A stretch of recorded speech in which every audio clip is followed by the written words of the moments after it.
नमस्कार प्रणाम हो सबके बीच नवल निराला और फिर से एक भोजपुरी सॉन्ग लेके आयल बनी और कि बोलबम के नहीं लेके आयल भोजपुरी सॉन्ग लेके आयल बनी तो सुनम आप लोग।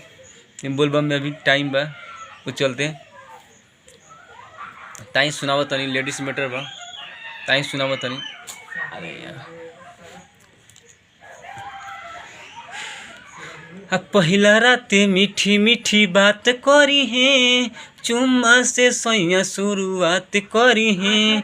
पहिला राते मीठी मीठी बात करी है चुम्मा से सैया शुरुआत करी है।